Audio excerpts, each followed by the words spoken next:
পয়লা June থেকে ৩,০০০ টাকা যারা লক্ষ্মীর ভাণ্ডার পেতেন, স্ক্রুটিনিতে যদি কোনো ভুল বেরোয় সেই ভুলটা আলাদা, কিন্তু কোনো ক্রাইটেরিয়া করে বাদ দেওয়া যাবে না।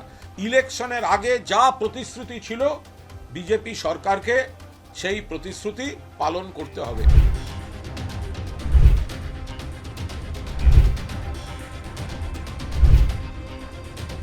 একই কাণ্ড, তৃণমূলের ৩ বিধায়কের বিরুদ্ধে শেষমেশ বিধানসভায় সই জালিয়াতির অভিযোগ, যার তদন্ত করতে একেবারে বিধায়কদের দরজায় কড়া নাড়ল সিআইডি।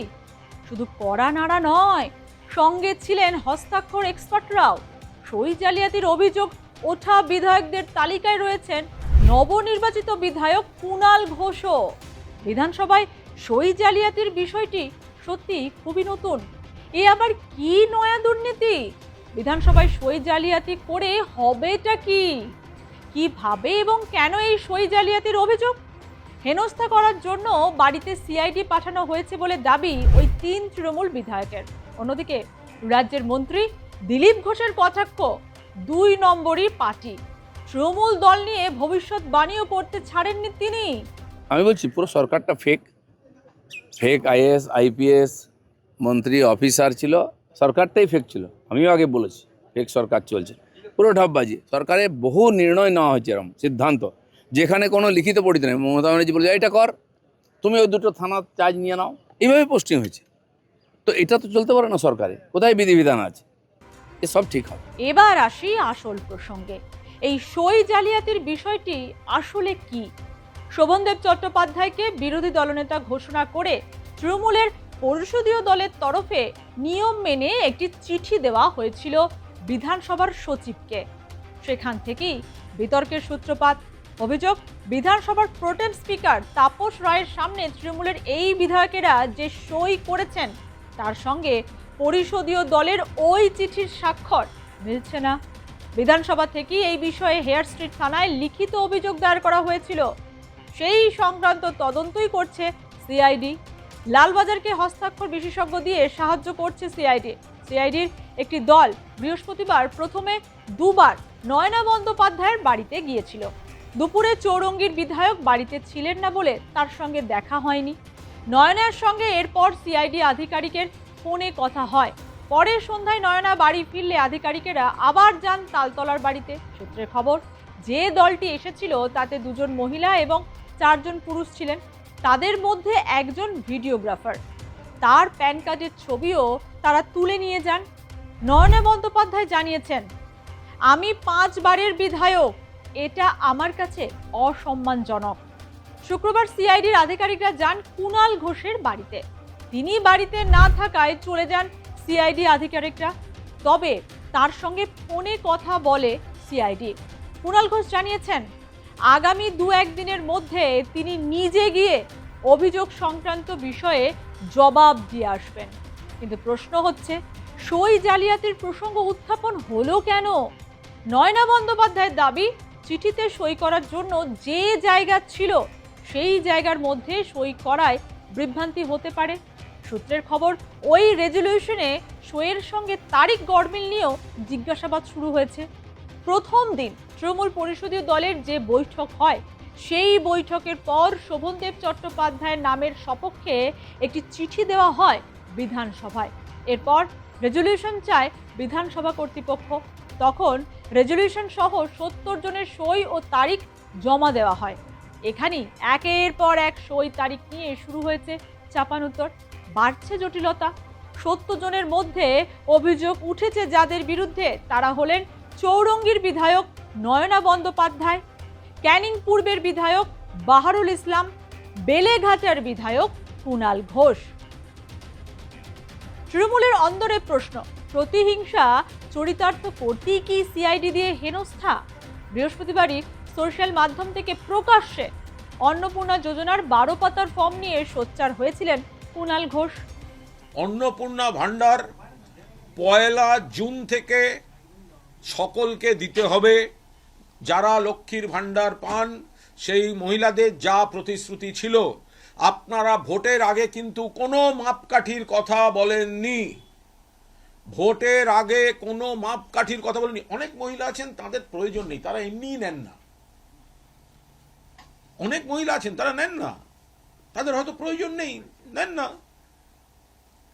কিন্তু এই যে 12টা পাতায় এতখানি খুঁটিনাটি কেন, কিসের জন্য? এইভাবে মানুষকে হ্যারাস করার কি মানে আছে? এর পরেরটা তাহলে কোন মাস থেকে দেবেন, কবে দেবেন? যে মাস থেকে দেবেন সেই মাস থেকে কি মে মাসের বর্ধিত বকেয়াটা পাওয়া যাবে? সেটাও তো দিতে হবে। শুধু কথার জাগলারিতে ভুলিয়ে এত কোটি মানুষ পান, সেখানে কার ভুলে কার অন্যায়ে কোন পুরুষ পেয়েছেন বাদ দিন না মশাই, কে বারণ করেছে? এত বড় একটা সিস্টেম, কে কোথায় সব করে রেখেছে অপকম্ম বা ভুল, যাই হোক।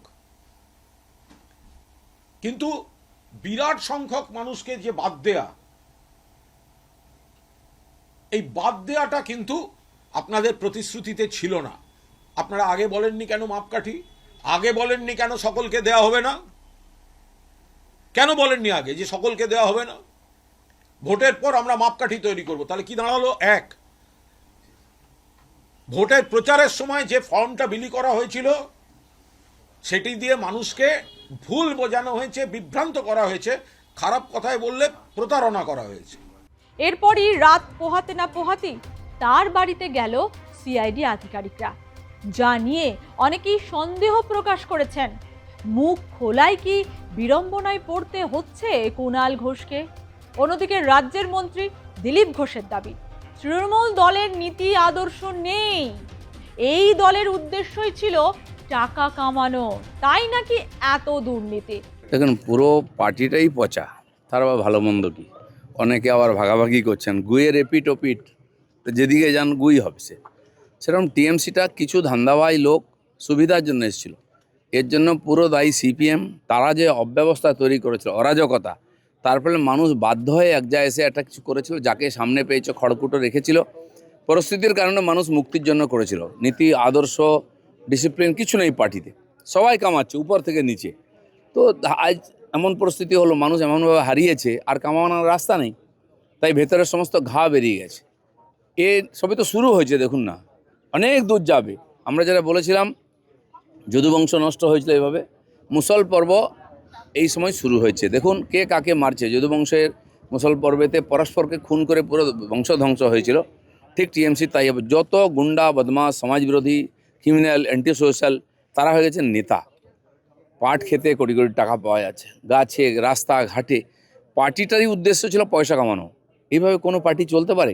এই 15 বছর পশ্চিমবাংলার যা ক্ষতি হয়ে গেছে, সেটা সবাইকে মিলে ঠিক করতে হবে। আমাদের বাংলাকে আমাদের মতো গড়তে হবে। বাহারুল নয়না কুণাল ঘোষের ফোনে কথা বলছে সিআইডি, আর বাহারুল আবার নিজে স্বীকারও করছে সে সই করেনি।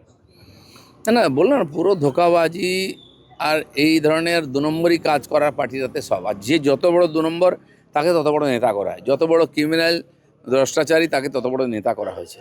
নাহলে উপর থেকে নিচে কি করে এই ধরনের আকচাকচি হয়, চুলোচুলি হচ্ছে?